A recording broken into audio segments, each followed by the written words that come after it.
He's living in a dream. He doesn't seem to stray far from today. There is nothing to have seen as we live today in so many ways. Hello， 大家，我是 Ann， 欢迎回到我的频道。今天这一集呢，会是一个 IKEA 的小改造单元。原因就是呢，我在网络上就是找了很久，都找不到一个我心目中就是完美的一个茶水柜。我想要拿来摆，不只是我的咖啡机，可能就是其他一些泡茶相关的东西在这边。然后另外呢，也希望它可以有一些收纳红酒的空间。先来介绍一下这个柜子它原先的状态好了。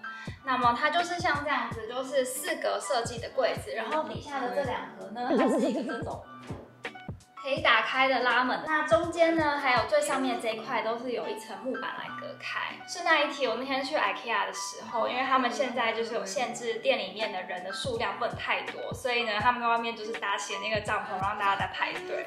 我一开始去的时候还觉得就是很像来到迪士尼在排什么地形冒险之类的。那么我其实已经按照就是它原本的说明书，把它大致上的结构都拼好了，现在只剩下最上面这一层的层板。就是它其实还没有就是完全锁死，我等一下把它拆下来，然后进行我们今天的小改造。那我们就先来看一下，就是我买了哪些其他的东西要来辅助今天的改造。首先呢，就是这个，它是我在 Amazon 上面买的，可以架红酒杯的架子。那么因为大家都知道 IKEA 它的木板的层板其实是那种组合木，所以其实等一下装起来应该不会太困难。那它原先包装里面就已经有附好几个钉子，等一下应该就是很简单的直接钉在木板上面就可以了。然后第二个东西呢，就是这一袋，把它拿出来给大家看。因为我除了就是放红酒杯之外，因为这个柜子也会放咖啡机嘛，我希望也可以放一些咖啡杯在这里。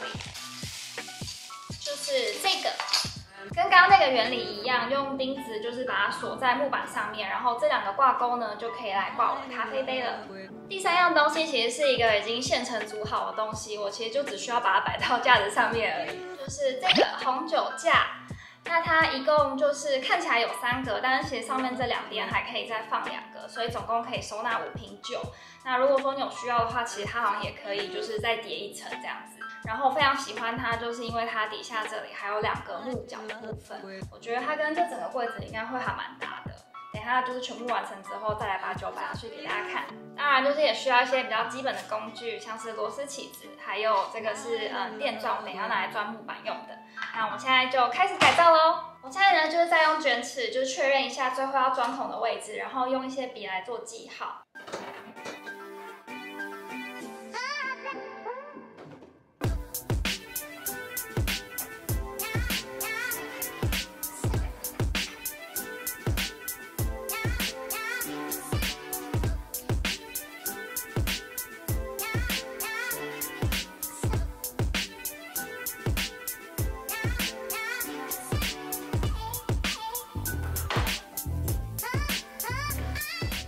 那我们现在就要进行钻孔了。那当然，因为这块是木板，所以我觉得建议还是铺一个这种地毯，保护一下比较好。这个黑色的小点就是我刚刚做的记号。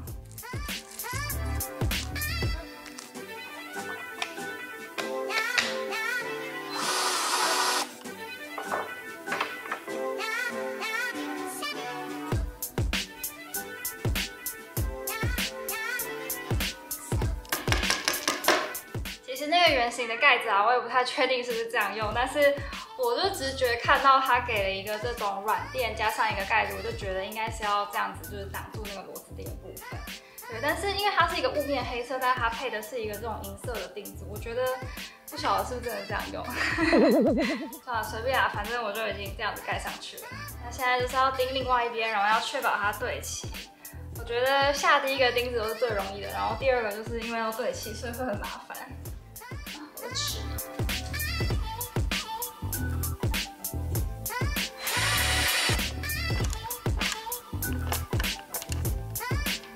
刚刚已经装好这个酒杯的架子了，现在要来钉它。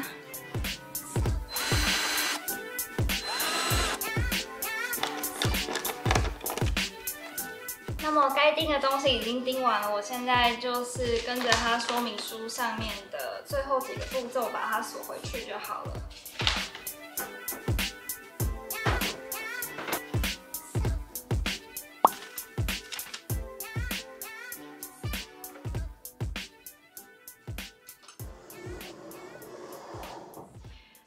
经过了大概可能差不多半个小时呢，我们的改造已经完成了。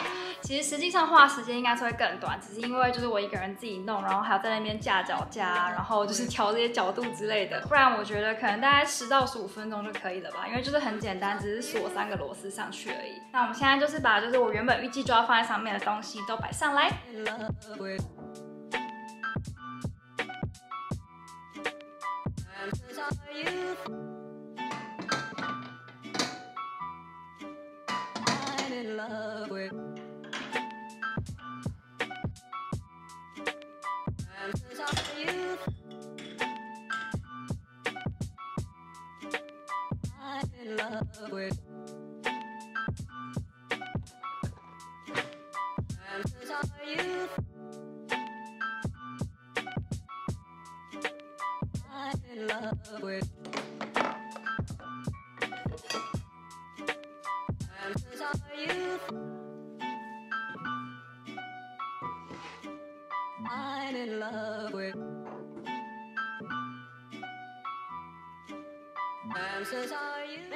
那么就希望大家喜欢今天这样子的小改造单元。实际上这些东西的摆放，我应该之后会再做一点小调整。不过呢，就是今天是想要分享这个过程给大家看。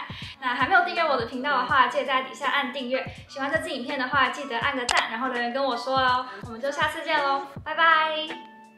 其实呢，刚刚有发生一个小插曲，只是我那时候刚好没有在录影，所以没有录到。就是在这里有一个，其实整体看起来没有很明显啦，不过如果你仔细看，会看到一点点的这个木头很像被凸出来的痕迹。其实我在转的过程中，不知道大家有没有发现，就是我一直有在确认它的背面，就是因为我很怕就是钉子太长，然后会凸到正面来。那这个就是有一点不小心，就是可能转太多了。在选钉子的时候，记得要量一下，因为其实它这木板并没有说非常的厚。那如果说它附的钉子比较长的话，你可以换成再稍微短一点点自己的钉子。对，我后来就是因为第一个转成这样之后，我之后就比较注意，所以其他的地方就是都还好这样子。